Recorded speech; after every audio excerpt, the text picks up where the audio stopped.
अस्सलाम वालेकुम व्यूअर्स, आज मैं आपके लिए बगैर ऑयल के पापड़ बनाने की रेसिपी लेकर आई हूँ। आजकल बगैर ऑयल के पापड़ तलने की ये वीडियो यूट्यूब पे बहुत वायरल हो रही है, तो सोचा मैं भी आपके साथ ईमानदारी के साथ शेयर कर दूँ कि ये कितना झूठ है और कितना सच है। तो आपने वीडियो को तो स्किप बिल्कुल भी नहीं करना, एंड तक पूरी वॉच करना है। एक एक चीज़ बताऊँगी कि आपके लिए नुकसानदेह है, बना सकते हो कि नहीं बना सकते हो। ये मैंने 2 तरह के पापड़ लिए हैं, तो मैं अभी आपके साथ इस वीडियो को पूरा शेयर करूँगी, तो आपने वीडियो को एंड तक पूरी वॉच करना है। तो चलें शुरू करते हैं।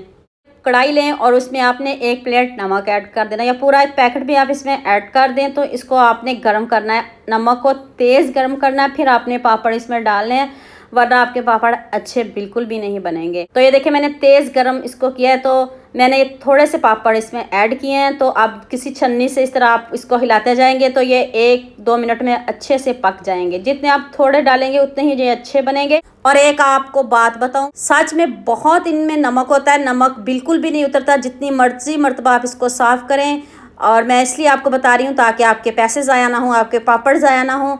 और जिनको ये बीपी हाई होता है उनके लिए तो ये बहुत नुकसानदेह है, और बच्चों के लिए भी आपको पता है नमक अच्छा नहीं होता उनकी सेहत के लिए। इतना ज़्यादा नमक है इसमें, बच्चे तो खुश होकर इसको खाएंगे, लेकिन नमक बहुत ज़्यादा है, तो ये नमक बिल्कुल भी नहीं इससे जाता। चले मैं दूसरे भी रेडी कर लूँ और उसका भी दिखाती हूँ कि किस तरह इसको भी आपने करना है। उसी नमक में मैंने दोबारा से दूसरे डाल दिए हैं। बन बहुत अच्छे जाते हैं, इसमें कोई शक नहीं, लेकिन नमक इसमें बहुत ज़्यादा होता है कि किसी का खाने का मन नहीं करता, और ये पापड़ आपके ज़ाया जाएंगे। तो कोशिश करें आप इसको ऑयल में ही बनाएं, नमक में ना बनाएं, ताकि आपको किसी मुश्किल का सामना ना करना पड़े। वीडियो वायरल हो या ना हो मुझे इससे कोई फ़र्क नहीं पड़ता, लेकिन मैंने आपको सच बताया है, ईमानदारी से बताया है कि इसमें नमक बहुत ज़्यादा होता है। आप कोशिश करें बच्चों को इतना ज़्यादा नमक ना दें, और ऑयल में ही इन पापड़ों को बनाएं, बगैर ऑयल के ना बनाएं, ताकि आपका वक्त और आपका पैसा और आपके पापड़ ज़ाया ना जाए। तो उम्मीद करती हूँ आज की वीडियो आपको लाजमी पसंद आएगी। लाजमी लाइक करेंगे, लाजमी शेयर करेंगे और लाजमी सब्सक्राइब करेंगे। दुआ में याद रखिएगा। अल्लाह हाफिज़, मिलते हैं एक और नई वीडियो के साथ।